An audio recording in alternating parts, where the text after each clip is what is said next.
Welcome to the Supply Chain Pioneers podcast, where we highlight industry leaders on the forefront of innovation and technology in planning, procurement, and logistics. Hosted by your supply chain pro to know, Ulf Venne. Supply Chain Pioneers is powered by Everstream Analytics. Everstream gives you the predictive insights and analytics to make your supply chain faster, smarter, safer, and leaner. Go to everstream.ai to book your demo today.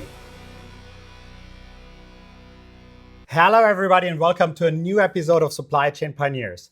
This time in person, and with me today is Corey Rhodes, CEO of Everstream. Hi, Corey. Hi, Ulf. Pleasure to be here. Cool. Corey, before we start, I have a bunch of questions here, obviously, as always. Why don't you quickly introduce yourself? Sure. Corey Rhodes, CEO of Everstream. Started in this role in November of 2024. Prior to that, I had actually worked for a company called Inseo, where we manufactured setback boxes and other devices to enable hospitality and mass production of Wi-Fi and other pieces of in-room entertainment and other things for senior living and hospitality globally. Prior to that, did several stints with other software companies in the supply chain world, most notably QAD Precision, and prior to that, Eda Open, Amber Road, and then all the way back would date to starting in K-Line America in the ocean transportation world. Yeah, and that is exactly where we're starting, actually, because when you started your journey in supply chain management at K-Line, it was in sales, but also because it was about refrigerated transports on lanes, right? It is a very operational topic. So how was this experience of learning sales and supply chain operations at the same time? No, it was quite a steep learning curve, I'll say that. Never had any really formal training in sales other than having worked odd jobs as a waiter in restaurants and other things that I could draw from. Operationally, logistics to me was very logical. It was one thing had to go from A to B, and you had limited equipment capacity and other constraints that you had to manage. So learning to work within that and trying to marry the demand in the market with what the supply was with our actual capacity and other pieces was certainly, I'd say, the bigger part of that, because the right customer wasn't always the right customer if they didn't have the right lane or the right particular need. So you really did have to move around and find a lot of different people and be connected to a lot of different shipping entities so that when you did have the right capacity, you could match that. Yeah. But overall, it was a fun experience, I guess, right? Because you're still in supply chain, so there must have been something that really started to interest you, essentially. Yeah, a lot of people would ask, how'd you end up here? And I think I had an old manager that said I woke up with a bump on my head and I was doing this for the rest of my life. So I would say, I think for me, I was drawn to supply chain. I always enjoyed the concept of where did supply really start and where did demand end? And in the case of the refrigerated transportation, a lot of what we were moving was food products. And so you could really visualize that if it were frozen French fries going to Japan, it was being bought by Den Fujita, it was going to McDonald's Japan, and you knew there was somebody at the end of that supply chain eating French fries. So this kind of concept of, okay, from origin, from an Idaho farm, all the way through a packing plant, all the way out to Kobe or someplace was something that just resonated well. But working within that environment and also working for a Japanese company, they always cross-trained you for more than just sales. So it wasn't that you started with your particular area, but what they would do is they would move you through the organization. They would move you to an operational role, documentation, customer service, so that you had a better understanding of the entire organization so you could work within it. You started in supply chain management. You had your first stint. You had international experience all of a sudden working for a Japanese company. But you then said, okay, I stay in supply chain, but I'm staying in sales. But I'm going to a supply chain solution provider space, like tech, with Celarix first. Yes. What was the motivation for that? Yeah, so Celarix was a startup that came about, I think, late 1998. The problem that they were really trying to solve was inbound visibility. And CEO at the time had written a business thesis while at the Kellogg School in Northwestern about inbound supply visibility for sneakers. He had worked as an intern at LA Gear and said, we never know where anything is or when it's going to be there, and it causes huge problems for us, and we air freight sneakers, which really is a waste of money. Yeah. And you think about all the different ways that you could possibly have solved that problem. So we started Celerix. I say we, but the business, I was probably employee number 19. They came and talked to me about being employee number 3, but it was way too scary, and I was still learning way too much in the ecosystem. Waited a few months and then came back and joined Celerix with the idea that we were going to automate the process from a purchase order being issued all the way through that a container was devanned or delivered to an end retailer, and give visibility to the subcomponents within that container. So this would be telling someone they're red, high top, size 9 with this width. When we started to unpack that problem, we realized just how many points of data there were in it, and it became quite an effort. So I think in theory it sounded great, but when you get into all the different nuances of footwear and the sizings and all the different pieces, and then when you start thinking about the inbound trade compliance ramifications, certain size shoes require different classifications. It became something that was a monumental task, but the market was ready for it. I think people believed that you should know when something was going to arrive all the way back to the 90s. I think now it's people buy things on Amazon and expect them to be there the same day. Rewind a bit, 20 some years, it was a little bit different market and expectations were slightly different, but I think people's vision was the same. Yeah. Okay, you started there, but instead of trying to immediately make another move, you stayed in this supply chain solution space because you worked at Amber Road, you worked at E2Open. Eventually, you joined a QAD position later, which we're going to talk about. But what was keeping you so interested in selling supply chain IT solutions? Yeah, there's part of it is that you did solve a problem. And it's one of those things where it's good to feel needed, and it's good to see the results of your work when you're done. So in that case, many of the companies that had supply chain issues, it was a labor of love. It was really like, hey, these are issues. There's waste in here. There's over expense. Putting solutions in place that could either automate or create some operational efficiency were certainly ones that just spoke to me. My dad was an engineer. He, taught me how to tinker around in the garage. We were always looking for a shorter path, right? Can you answer a question with fewer words? These types of concepts. And I felt like supply chain was really the best opportunity to apply that kind of operational discipline, but then also see people happy, have happy customers and have good results. Yeah. No, that totally makes sense. Before I talk about sales a little bit more in depth, I want to ask one more question, because eventually you climbed through the ranks of sales, got to VP of sales, and so on and so forth. But you then took on executive management positions, like now you're the CEO of Everstream. And what were things that you could take away from your sales experience that directly translated in these more senior executive positions? And what were things where you were like, okay, I have to learn new skills in order to complete the package that I need to be? Yeah, so in the skills that were needed to be learned were long. Right? I don't think anyone's born to be CEO or born maybe to be many roles, and you have to continue to self-assess and try to understand what it is that you might need help or need to go get additional information. So I think from my standpoint of working with sales, it was always about understanding the needs of the customer and really putting yourself on their side of the desk and thinking about what is it that this person wakes up worrying about and what is it that this person needs to get done over the course of the day. I think from that, I just filled in the rest of the sides to it and said, okay, this is the approach we're always going to take. It'll be customer first. We'll try to think about what that customer actually needs, because if we're not fulfilling a need, we're not going to be a business for long. Yeah. And I think that's part of working for some of these small, scrappy startups. You realize that you don't get to paint your vision on their canvas. They tell you what they need from you, and then you adapt to make sure that you can deliver what that is that they need. I think from my perspective, always putting the customer first and then treating actually my coworkers as customers always worked for me too. You have to have trust with your customer. You have to have trust with your vendors. You have to have trust with your employees and your coworkers. And I think for me, I said, I'm not sure that I'm born to be in supply chain the rest of my life, but I know if I want to stay here, I can't lose that trust of the people that I've worked with through the years. And now here I am 30 years later, and I'm happy to say that I've got people I've known in this industry who are still also in this industry doing the same thing. And we have a lot of mutual trust and respect. I think that's been very helpful for me in what I've done. Okay, interesting.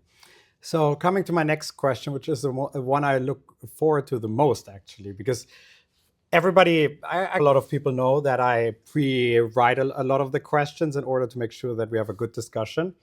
The one that I try to position is, why are sales manager the best change managers? And you said, I'm not sure that I agree, which is perfect. I love that from the bottom of my heart, because I thought, okay, if you think about an executive role, given that a lot of sales managers do storytelling well and try to commit customers to change their behaviors with switching to an IT solution, I thought that the change management aspect would be something you highlight. But you said, I'm not sure I agree. Why do you think that maybe change management is something that sales managers can still improve on? And what are qualities in sales managers that you actually really deeply appreciate? Oh, yeah, and that's a great question. I will say, I believe every sales manager is like a snowflake in the sense that they're all completely different.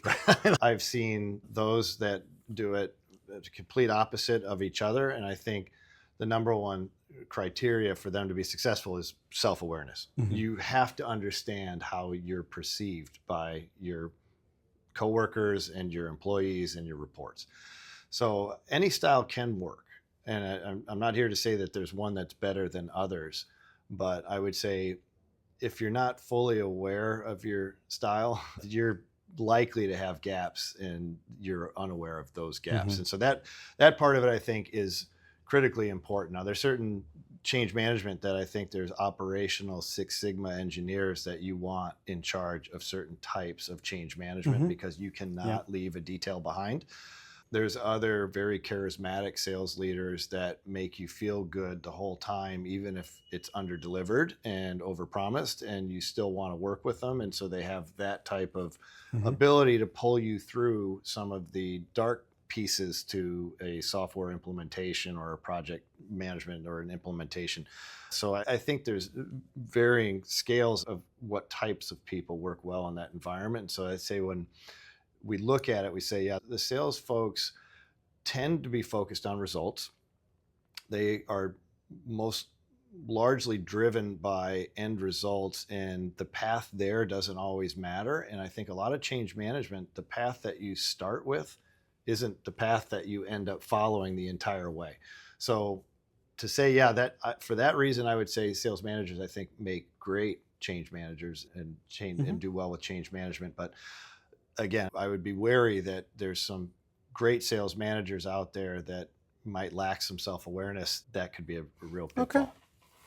I think that's a very fair take. I never saw it like that. And that's why I look forward to the question, actually, because I learned something. It's good. So as we talked about before coming to Everstream, you were the CEO of Inseo, and it felt like a perfect culmination of a lot of skills you've acquired over the years. So from working in supply chain with a big supply chain behind it, your software experience was directly applied to the devices that you had. You also had the sales and strategic environment that you had to fulfill. So a lot of things that you already did came together in a melting pot. At the same time, Inseo was in the middle of a retransition while you were coming in by getting capital in, new funding and new management. So how were you able to take the people with you and bring your experience into that as a venture, I would call it? Yeah, it was an adventure for sure. I would say for the first time in my life, I was actually responsible for a manufacturing operation and installation and hardware and software on top of it. And Inseo was a great business. I'd started as a spark plug in the industry, and it had really done a lot to revolutionize the way that people consumed in-room entertainment and enjoyed either their hotel or senior living experience. So we were working with a pretty interesting product, and that part of it was certainly something we didn't want to lose as we tried to make the business scale and grow and maybe reach additional markets. So it's a bit tricky. Sometimes you don't want to take what was the true secret sauce of the business and dilute it by trying to go too big too fast. And I think a lot of investors like to come in and they like to look at a spreadsheet and they like to see, hey, if I put this in, I should get this result. And what happens in the middle is mystery to them, but that's what operators are there to do. So with Inseo, there was a mix of you needed to have operational discipline, you need to have engineering discipline, and then you needed to have the sales and the acumen to go out and talk to the various owners and property development groups and other people that might want to invest in your product. And Inseo was not a business to consumer type business, but it almost was, because some of these hotels had 16 rooms, right? So it was a very small deployment. And then you would say the flip side would be the Venetian Hotel, which was 7,092 rooms, right? So quite a different scale of operation. Having to work through that, having to meet with the general managers of these properties and address all of their issues, but then also get that all the way through that you were consistently delivering a product, because at 3 a.m, a guest can't get on the hotel Wi-Fi and our phones ring. We were constantly around the clock having to manage that operation. So it took a little bit of a mix of the 3 disciplines of being functionally and operationally sound, also having engineering and being able to create the good product, software and hardware, and then also the sales and the customer support type of aspects of the business. Yeah, that's an interesting journey for sure. A lot of different skills needed, and also probably a lot of different personas you have to manage, right? Because you have the engineers, you have the sales managers, very different, and then the software guys, the IT guys. Yeah, I think at Inseo, we were blessed with a very deep engineering bench and folks that truly loved it. And they had worked with innovation and really changed the industry through the years and made things and just deployed things and made them scalable. And some of the tech and the workshops we had in the engineering offices were just absolutely wonderful. So if I actually, my dad's an engineer, and I gave him a virtual tour of the office with all the different things, the gyroscopes and all these different devices that used to sit around in our garage on workbenches and stuff. And he said, "You call that work?" Okay. So that to him, I tell you, it was like an engineer's playground. It was a lot of fun.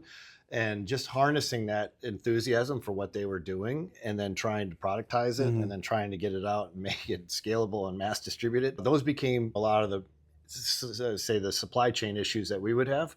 And I'm on the phone begging FedEx to get something through customs for me because I've got to get it delivered to a senior living community in Tennessee.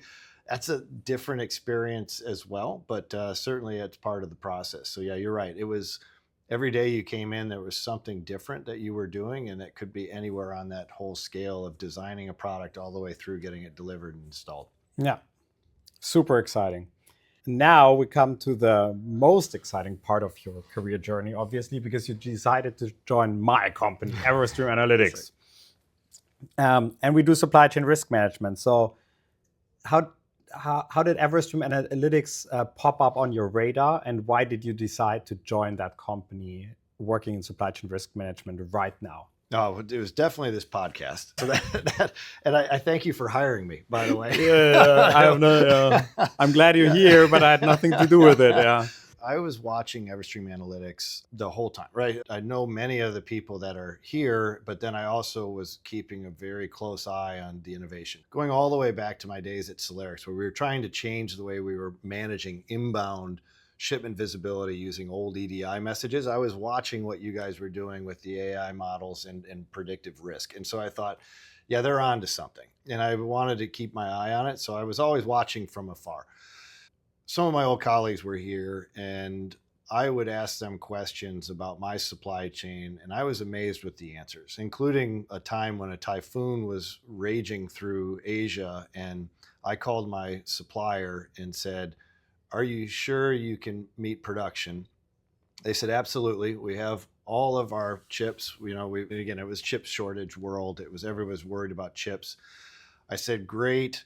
I was talking to somebody at Everstream, and they said, how's your work going? And I said, yeah, it's great. I got all my stuff. I'm ready to go. And they said, are you sure? And I said, yeah, I called my factory. They have all the chips, and the Typhoon's not going to hit Shenzhen. We manufactured out of Shenzhen. And they said, well, actually, you do source transistors and diodes for your product, right? I said, absolutely. And they said, you get them from 2 large suppliers. I won't name the names. And I said, how do you know that? And they said, we know that. And I said, okay. And they said, you should look out because there's the Typhoon that was supposed to go to China has veered off course, and it's now headed towards southern Japan, which is where those suppliers are. And that situation in and of itself, I called my supplier and they said, no, don't worry, the shipment's supposed to leave in 3 days. We've got our order. It's going to be filled in full. And they double checked and said, yeah, we've got an issue. And they were lucky at that point to be able to shift and source from Taiwan, fulfill the rest of the order. I didn't miss my production run. And again, being a small manufacturing operation, missing a production run was fatal. I know for big companies, they say if the line's down for an hour, it costs this amount of money. But if I don't have my products there, it's weeks for me to get back on the schedule. So I think even for small companies, it made such an impact that I was able to get all of my product because we were running with as low of inventory as you could, right? You just don't want to hold it on your books. You've got other uses for cash as you try to grow a business. So we were, I'd say, I didn't think I was in as dangerous a position as it turned out. And Everstream saved me on that one. When the opportunity came as they started a search for a CEO to help with the business, I definitely threw my hat in the ring and said this would be something that I would be very interested in because I actually saw it from the other side. And I felt like it was something that was a story that I could tell to other CEOs or other people that had either small operations or larger ones, some of the benefits and the value in having this type of intelligence into your overall operation. So from that reason, it was a pretty easy job for them to say, hey, we'd like to have you come on board because I had already seen what the value was. Yeah, I think a lot of people who develop an interest in supply chain risk management come with a similar story. For me was the flood in Thailand back in the days where my production all of a sudden was down. I have friends from Germany who talk about the financial crisis in 2008, 2009. That really was for them the starting point. So yeah, you're going through the normal journey of supply chain risk management. Yeah. That's good. So you're now here for 3 months, as we established at the start. How was the experience so far? Oh, it's been great. It's been absolutely great. It's not without work, right? Of course. What we do is hard. There's no silver bullet, no magic way to do this. You have to get smarter every day. You have to get better every day.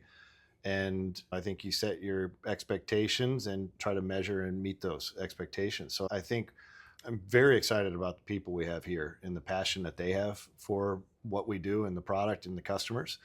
And I think for now, the journey has been, it's certainly been, I won't say it's not been without surprises.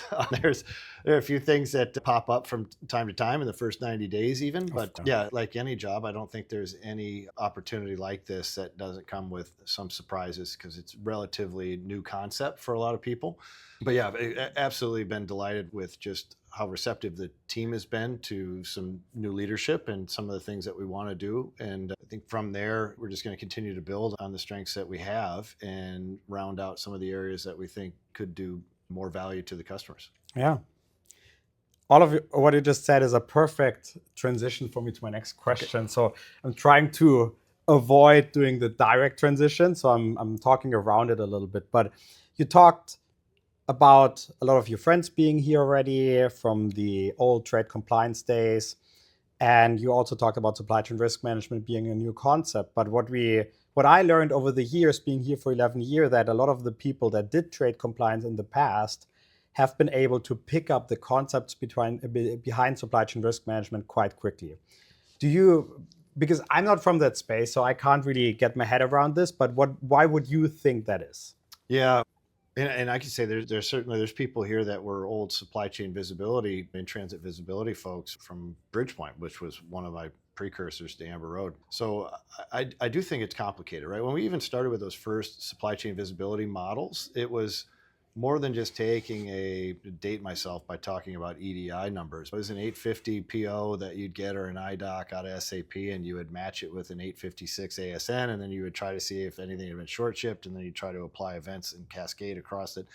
Sounded really easy, and it was, when you just drew it up and made it linear, it looked pretty easy. But when you got into it, you said, okay, but we ordered this, it was on a blanket PO, they shipped against it 10 different times, it got consolidated at one facility, and then it was deconsolidated again, and then it got transshipped, and it went ocean to a truck to a rail.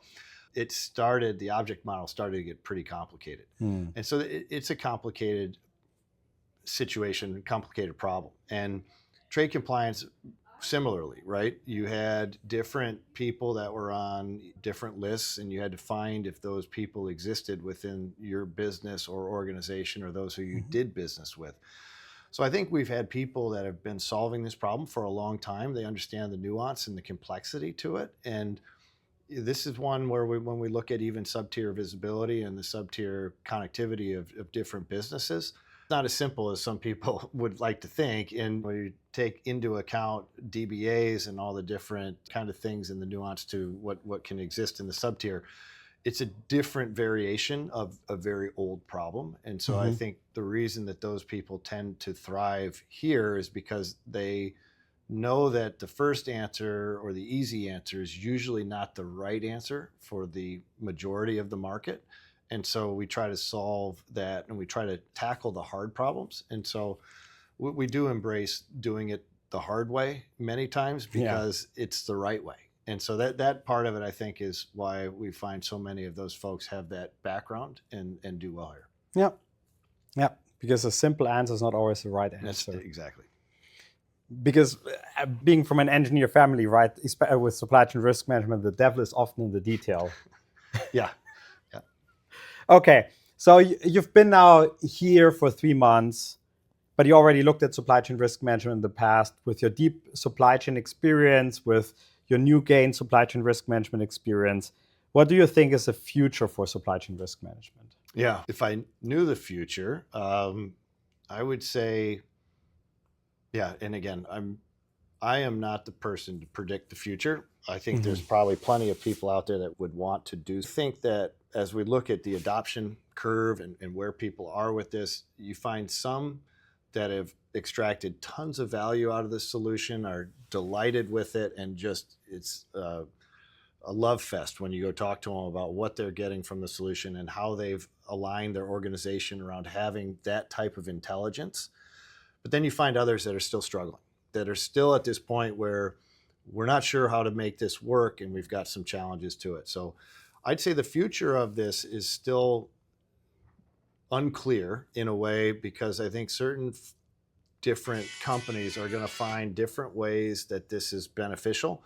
And I think as we map through that, and as we get people to realize the way to apply the resource to get the value out of the solution, then I think what we'll see is it will evolve into being more of a supply risk intelligence partnership, right? And it's going to become an intelligence partnership. And that's where you want to look at what type of historical information is valuable to me, and then what type of modeling scenario and other types of insights can you provide me based on a deep amount of intelligence and historical intelligence that you can build upon. So I think that's the future, but we're building towards that. And I think that we're building towards that as an industry. So I think that's something that, again, it is continuing to evolve. But I also want to say there's a lot of work to do in the short term just to get people all on the same page with what we need to do. Yeah, no, that's fair. We're coming to the end. First of all, I want to thank real quick Columbia Capital, because we're recording in their office right now. So this is great. Thank you so much. Our investor. It also makes a perfect setting for this interview. But I want to ask one more question. I know you're passionate about what the US Americans would call soccer, the Germans would call Fußball. So you're passionate about watching football, being there, about the teams, and you share that also with your family. So what is it about watching soccer that you would compare with your you managing a corporation like Everstream Analytics? Yeah, I'd like to say I could be as successful as some of the world's greatest soccer managers, but even the world's greatest soccer managers lose a lot, right? Or football. Sorry if I'm not saying that correctly on the other side of the Atlantic. But again, just having grown up enjoying and watching football, soccer, it's a sport that I found to be very interesting. But I really started to learn and adapt a lot more to it when a good friend was able to secure a coaching job. He worked through the Red Bull organization, was in Salzburg and then Leipzig. And for those wondering, it was Jesse Marsh. And he would talk to me about, we would compare notes on how do you manage a striker who needs to be fed the ball all day long and has an agent who talks on his behalf and is really what we'd call a prima donna. How does that compare to having a top salesperson who doesn't want to show up on time, doesn't want to follow any of the rules, right? And the similarities were actually strikingly similar. We would actually sit around and we would talk a lot about what's the best way to manage these types of players and individuals. And we all love the guy that doesn't care about his playing time, comes out, does whatever role you want. Hey, you need me to play center back, you need me to play fullback, you need to play winger, I'll play any position, I'll do what you need. It's the team first, right? But then you have to mix that with people that are a little bit more self-serving and self-absorbed. And how do you manage that dynamic and how do you work to make a better team for that? So that part of it's always been fascinating. Just I'd say the personnel management to it is one aspect, but then I also love the idea that it's as simple as you have strategy and you have tactics, right? You have the overall strategy and then you have the tactics you're going to employ. And during the game, if the score changes a certain way, you possibly have to change the strategy and apply the tactics to it. That's very similar to what we do as well. We go into quarters, we go into years, we have a strategy and we have tactics to execute against that. And I think all of that maps pretty closely. So if anyone does have access to a soccer manager, football manager, I'd say as a business leader, it's a great conversation to have because again, you'll learn a lot from that conversation just in understanding how they go about what they do to manage and get the best performance from their team, which is what we're ultimately trying to do as business leaders too. That was a perfect answer and we cannot stop the podcast any better. So this is great. Corey, thank you so much for doing this. Yeah, I don't know. Thank you so much. Sure. Thanks, Ulf. And for everybody who's watching, listening, or however you're actually enjoying this podcast, what we're now going to say is bye-bye. Bye. This was Supply Chain Pioneers. Thanks for watching, listening, or however you are enjoying this podcast. You can find Supply Chain Pioneers on Spotify, Apple Podcasts, all other major podcast players, as well as on YouTube at Ulf Talks Supply Chain. Please don't forget to like, subscribe, and comment. See you next time.